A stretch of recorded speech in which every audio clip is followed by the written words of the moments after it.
Hello दोस्तों, Nestle का Q4 quarter का रिजल्ट आ गया है। तो चलिए देखते हैं कि नेस्ले के Q4 क्वार्टर के रिजल्ट में लास्ट ईयर के कंपैरिजन में क्या चेंजेस आए हैं। तो स्टार्ट करते हैं इसके मार्केट कैप के साथ। तो आप देखेंगे इसका मार्केट कैप करीब करीब 2,80,000 करोड़ के आसपास का है।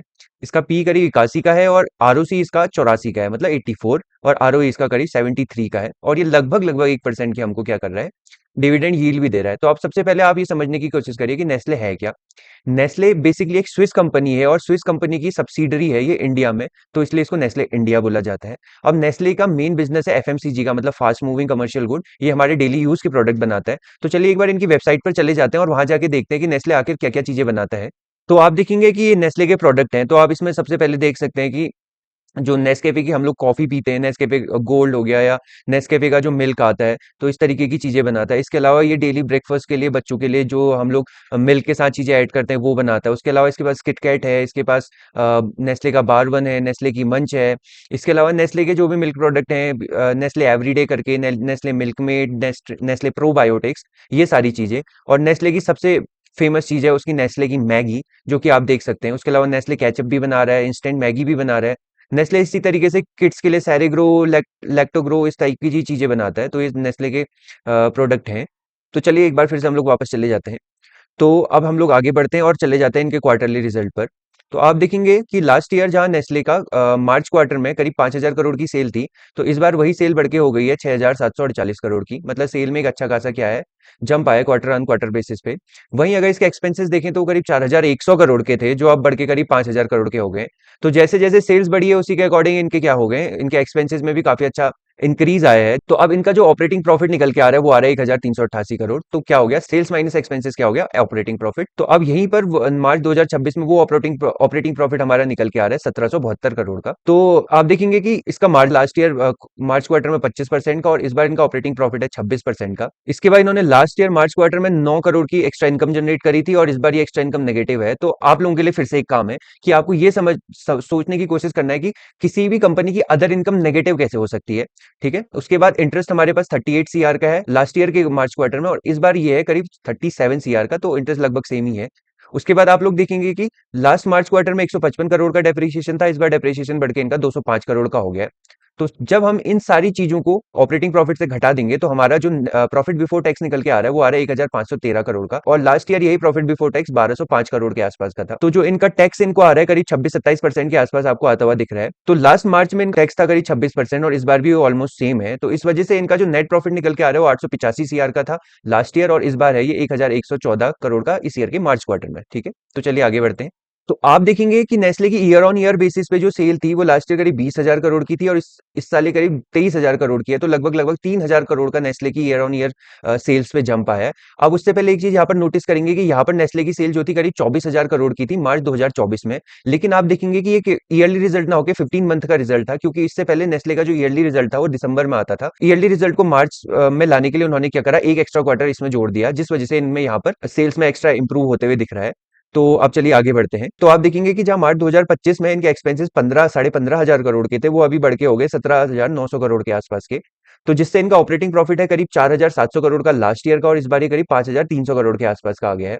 352 करोड़ की अदर इनकम जनरेट करी थी, और इस बार 161 करोड़ की अदर इनकम जनरेट करी है।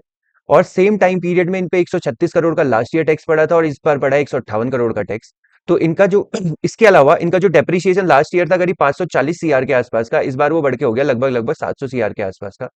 तो आप इससे क्या इम्पैक्ट पड़ रहा है, तो आप देखेंगे कि इस बार इन पे क्या हो रहा है, डेप्रिसिएशन ज्यादा है, और इसके बाद इन पे क्या हो रहा है, इंटरेस्ट ज्यादा पड़ा है, साथ में इनका क्या हो रहा है, इस बार की अदर इनकम कम है। तो इन तीनों का मिक्स इम्पैक्ट ये हो रहा है कि जहां पर इनकी क्या है, ऑपरेटिंग प्रॉफिट लास्ट ईयर के कंपैरिजन में करीब 600 सीआर ज्यादा है, जो इनका profit before tax last year के कंपैरिजन में करीब करीब 200 करोड़ के आसपास बचता है। तो अदर इनकम, डेप्रिसिएशन और इन सारी चीजों का ये इम्पैक्ट आ रहा है इनके जो है प्रॉफिट पे। तो इसके बाद इन पे जो टैक्स है लास्ट ईयर करीब 25% का लगा था, इस बार वो टैक्स घट के करीब 23% के आसपास का है। तो ओवरऑल इनका जो नेट प्रॉफिट है वो लास्ट ईयर और इस ईयर के कंपैरिजन में करीब आप बोल सकते हैं 200 से 220 करोड़ के आसपास का उसमें इंक्रीज आया है। तो चलिए एक बार इनकी बैलेंस शीट पे भी नजर मार लेते हैं। तो आप देखेंगे कि नेस्ले का लास्ट ईयर करीब 4,000 करोड़ के आसपास का इनके पास रिजर्व था, और ये रिजर्व इस बार बढ़ के हो गया 5,100 करोड़ के आसपास का। सेम टाइम पीरियड में जहां इन्होंने करीब 1,100 करोड़ की बोरोइंग ली थी, इस बार की इनकी बोरोइंग घट के करीब 444 सीआर की रह गई है।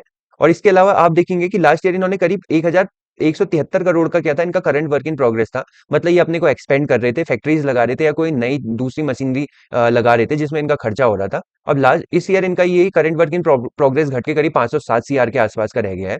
तो अब जो इन्होंने यहाँ पर बोरोइंग्स ली थी, आप देखेंगे, हम बोरिंग्स में चले जाते हैं, तो आप देखेंगे कि इनकी जो बोरिंग्स थी ये शॉर्ट टर्म्स की थी और कुछ थी क्या थी, लीज में थी। तो लीज का तो सिंपल सा मतलब है कि इन्होंने जो भी चीजें रेंट में ली है उन चीजों के रेंट को इनको क्या करना पड़ता है, पे करना पड़ता है। तो वो सारी चीजें लीज में आ जाती हैं। और लास्ट ईयर इन्होंने करीब 731 करोड़ की शॉर्ट टर्म बोरिंग्स ली है।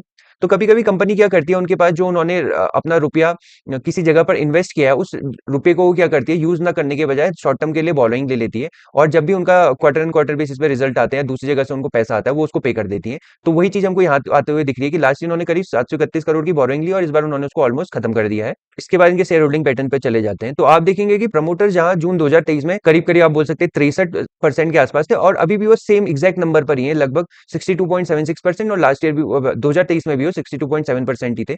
वहीं जहां एफआईआईस करीब 12% के आसपास थे, वो एफआईआईस अब घट के करीब आप बोल सकते हैं 9.5% के आसपास रह गए हैं।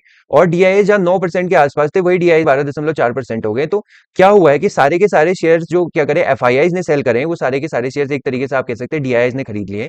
और आप सेम टाइम पीरियड में देखेंगे जहां पब्लिक 15% थी, ऑलमोस्ट 16% आप बोल सकते हैं, वही पब्लिक अब घट के 15% के आसपास रह गई है। तो ये इनके शेयर होल्डिंग पैटर्न में चेंज आया है। तो इससे ओवरऑल एक चीज निकल के आ रही है कि नेस्ले की जो भी शेयर होल्डिंग पैटर्न है वो स्टेबल है, उसमें कोई भी क्या हो रहा है, मेजर चेंज नहीं आ रहा है, पहली चीज। लेकिन आप एक चीज ये देखेंगे कि सेम टाइम पीरियड में जहां पर क्या हो रहा था, जून 2023 में 1,82,000 शेयर होल्डर्स थे, वही शेयर होल्डर्स बढ़ के आप करीब 5 लाख के आसपास पहुंच गए। ये बहुत बड़ा चेंज है कि पब्लिक बहुत ज्यादा इसमें क्या हो रही है, एंटर हो रही है। दूसरी चीज हमको जो नजर आएगी कि इनके पास एक अच्छा खासा रिजर्व है जो कंटिन्यू इंक्रीज हो रहा है। तो आप देखेंगे जहां नेस्ले के बाद 2020 में करीब 2,000 करोड़ के आसपास का रिजर्व था, वही रिजर्व अब बढ़ के 5,000 करोड़ के आसपास का हो गया है। अच्छी चीज जो इनके साथ है, आप देखेंगे कि इनका आरओसी और आरओई बहुत ही हाई लेवल का, आरओसी करीब इनका 84% का और आरओई इनका करीब 73% का है। तो किसी भी कंपनी के लिए इतना हाई आरओसी आरओई जनरेट करना बहुत बड़ी बात होती है, और नेस्ले जैसी कंपनी इस चीज को मेंटेन करके रख रही है। तो ये एक अच्छी बात है। तो आप बताइए कि आप में से किस किस के पास नेस्ले का शेयर अवेलेबल है, और अवेलेबल है तो किस प्राइस से अवेलेबल है। तो आपको मेरा नेस्ले का एनालिसिस कैसा लगा? तो अगर आपको मेरी वीडियो अच्छी लगी तो आप मेरी वीडियो को लाइक कर सकते हैं। तो चलिए मिलते हैं नेक्स्ट वीडियो में, तब तक अपना ख्याल रखिए।